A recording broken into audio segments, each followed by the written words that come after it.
Hello नमस्कार, महाशिवरात्रीच्या हार्दिक शुभेच्छा. हा पदार्थ मी पहिल्यांदाच बनवला आणि एवढा छान झाला की सांगता सोय नाही. तर तो मी कसा बनवला चला मग बघूया. तर साबुदाणा आपण खिचडी वडे खाऊन खाऊन कंटाळा तर येतोच, पण काहीतरी वेगळं करण्याचा प्रयत्न मी केला आणि तो एवढा सुंदर झाला. तर कसं केलं मी चला मग. साबुदाणा 1 वाटी कढईमध्ये असा गरम करून घेतला, त्यानंतर थंड केलं, मिक्सरला ओबडधोबड वाटून घेतलं आणि त्यामध्ये दूध घालून भिजत ठेवलं. तुम्ही 4 तास भिजत घाला, 2 तास घाला. माझं चांगलं 5-6 तास भिजलं होतं आणि त्यानंतर मी असं झाकण ठेवून त्याला भिजत ठेवलं आणि नंतर मग उघडून बघितलं तर एकदम स्पंजी आणि छान भिजलं होतं ते. त्यानंतर मग त्याचे छोटे छोटे बॉल केले. तर आता तुम्हाला थोडासा अंदाज आलेलाच असेल की मी आता काय बनवणार आहे.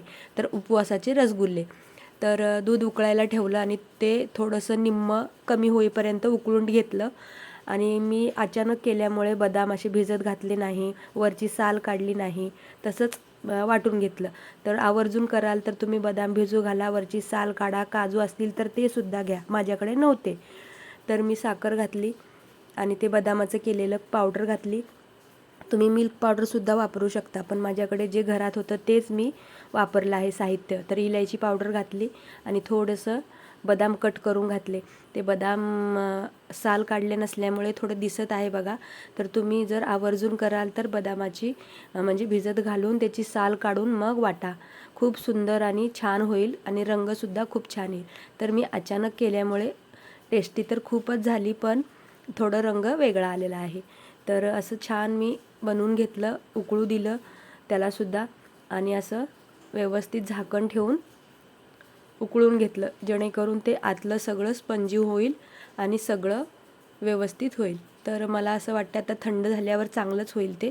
तर गरम गरमच आहे. तर बघा, गरम गरम सर्व करा आणि उपवासाचे रसगुल्ले तयार करा. नेहमी नेहमी तीच खिचडी, वरी तांदळाचा भात, कढी, त्यापेक्षा काहीतरी असं स्वीट डिश म्हणून करून ठेवा आणि फराळ केल्याच्या नंतरही म्हणजे नंतरसुद्धा तुम्ही हे आवडीने खाऊ शकता. तर गरमागरम उपवासाचे रसगुल्ले तयार आहेत. तर तुम्हाला ही रेसिपी कशी वाटली बघा. खरंच मी अचानक केली आणि एवढी सुंदर झाली की मला असं छानच वाटत होतं, खूपच छान वाटत होतं. तर तुम्हीसुद्धा नक्की ट्राय करा.